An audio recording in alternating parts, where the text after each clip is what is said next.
Hey, good afternoon, all my at-home dog trainers.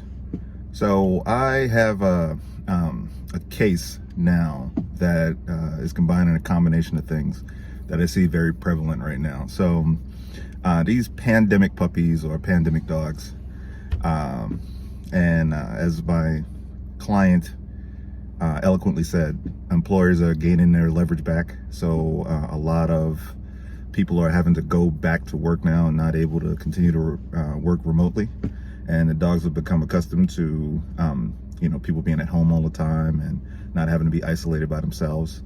And she has a dog that's anxious like this, and also has the combination that she's having a tough time potty training. And the dog is sometimes willing to go in the crate, and he's definitely willing to go in the house when he's unsupervised. So uh, so I want to talk a little bit about the solution. So this is one of the most prevalent reasons to crate train a dog. But crate training, much like being a parent and eventually teaching your toddler or young child to self-soothe. So you want to be able to lay them down and for them to put themselves to sleep rather than you having to rock them to sleep and gently place them down while they're asleep, which becomes much more problematic. They become much more reliant in the child's case, but also in the dogs, you want to be able to just put them in the crate and they quietly lay down and go to sleep and relax. But for the most part, normally this is introduced in the wrong way. And the dog, especially for these pandemic puppies, the dogs are very anxious about going in the crate or being isolated by themselves. So you don't have a means to supervise the dog when you can't actively supervise the dog yourself. So the advantage to crate training when it comes to potty training is that under the best circumstances, when you put the dog in the crate, because it's a smaller space, it's like their den, the living space, they don't want to use the bathroom in it. So effectively, the crate supervises the dog from using the bathroom indoors when you can't physically supervise the dog yourself.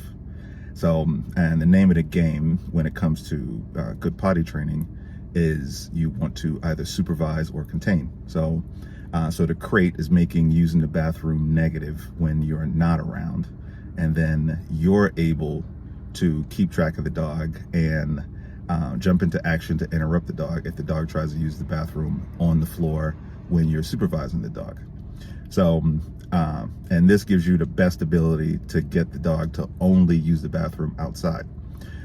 So the big hang up here is that for the dog, whether they use the bathroom inside or outside, it feels exactly the same. So biology dictates it's always a gratifying experience.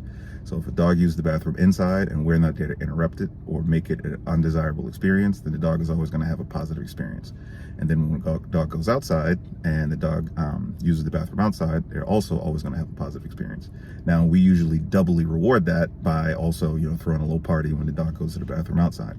But we have to be able to do both in order to get the dog to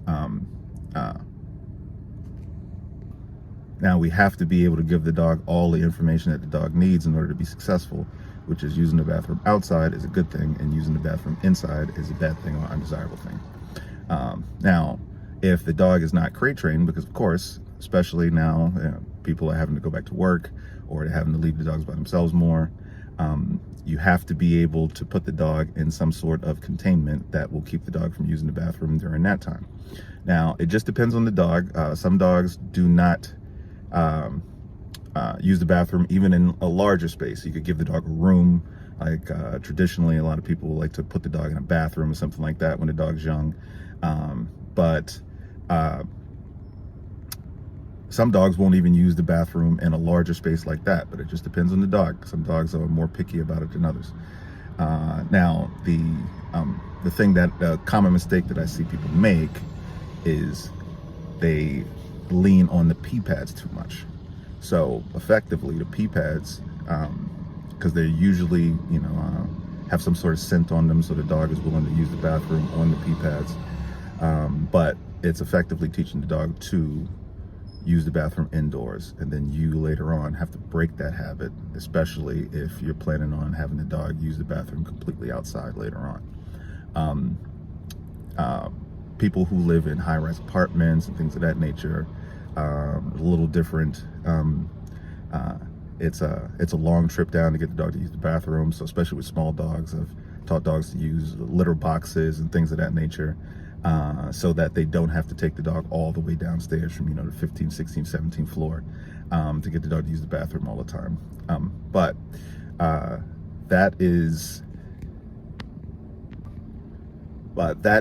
the goal when you're trying to potty train your dog and the information you're trying to give. The only other bit of information that I normally am trying to teach at some point is teach the dog to make a notification, because I want the dog to be eventually responsible for getting themselves outside and using the bathroom outside, rather than me always having to set a schedule and take the dog outside on set schedule all the time. That's it.